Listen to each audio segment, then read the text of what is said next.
Hi everybody, so this is my cruising inventory data collection form that I created for our senior forestry capstone project. As a part of our senior capstone, we have to collect inventory data on the track that we're managing for. This is a track in New Hill, North Carolina, owned by Duke Energy. However, we create like a hypothetical landowner scenario and then we write a prescription to meet the landowner's objectives, and part of that is collecting inventory data on the trees that are already present on the stand. And since the stand is so large, it's about 1,200 acres, we decided to divvy up the inventory work between all of the groups. Each group had the same percentage of stands and trees that they were responsible for collecting data on. And normally for this class, they collect data on paper in the field and then type it up into Excel, which is tedious and messy and leaves a lot of room for human error.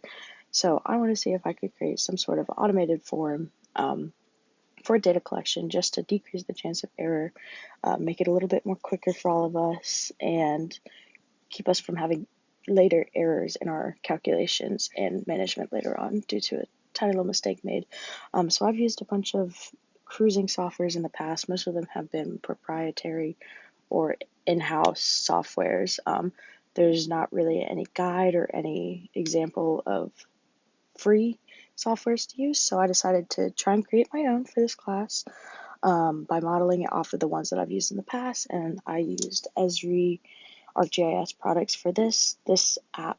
The field component is field maps, and then the data collection component is ArcGIS Survey123, which I'll show you in a second. So this is the stand. We have a 3x3 chain grid of points scattered across the entire stand evenly. A chain is 66 feet. It's a standard forestry measurement. So we created a very thorough grid just in case some of the plots are kind of messy. People could go to a second plot without having to walk super duper far. It's only 66 times 3 feet. So once you get to once you're in the stand, like your little blue dot comes up and you can navigate to the points. When you click on it, there's a compass option, which allows you to, it draws a straight line to the point, and it makes navigation a little bit simpler. It's a little bit easier when you're actually there, not 15 miles away in Raleigh. Let's zoom back in real quick. But that's an option, and then once you get to your point, you can click on it. It comes up with the plot number and the stand number, which is necessary when you enter the data later, and then you have to record the data. So you click that, and it brings you to the Survey123 form. Stand ID is going to be there, 262672. Plot number, this is just going to be a little example, 1171. Date and time will automatically populate. Your initials will automatically populate, and then you can choose the type of method you use to sample. We have fixed radius and variable radius. Once you click on fixed radius, it comes up with different plot sizes. If you choose variable radius, it comes up with the different basal area factors, which is just the method for cruising. And then there's a little bit of a reminder about the specs that we're cruising to for people to reference in the field, because sometimes it's hard to remember if a chip-and-saw tree ends at 11.4 inches or 11.5 inches. And then those values from above are copied back down into this measurements tab. They're non-editable. This is simply because Survey123 exports this section of data and the measurement section of data separate in different separate sheets on the Excel sheet.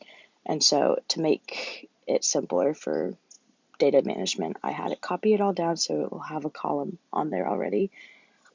And then when you get to your plot, you just record the different trees you have. I'll run through a little example real quick. There's a bunch of different types of trees you can choose from, the most important for calculations. And then you type in your diameter breast height, your measurable height in logs. A log is just 16 feet. It's the most common measurement unit for cruising for merchantable wood. So I'm going to say 2 logs. And then we decided as a class to record 2 dominant heights per plot. So let's say this one is a dominant height, and it's Haul Timber, which is the product class. If you have any comments to note, you can put them in the comments page. If the forum's bad or if the tree is, I don't know, has a disease or something. And then you keep adding trees down at the bottom until you have finished your stand, your plot. Make sure you choose all of your factors, and then you can review each tree below in this little summary tab. I couldn't find a way to have it summarize all of the data, so I have it so you can tap back through on here and it'll give you a short summary of each tree. And then once you have finished your plot, press the check and you can either save it in the outbox if you're offline, or send now, which automatically sends this data to the online database that is in. And then you can go back to your field maps and how we've been differentiating which plots are complete, which ones aren't. The green plots, as you can see, those have had data collected on them. The blue plots have not. To update this, press collect here, click yes, update point, and submit.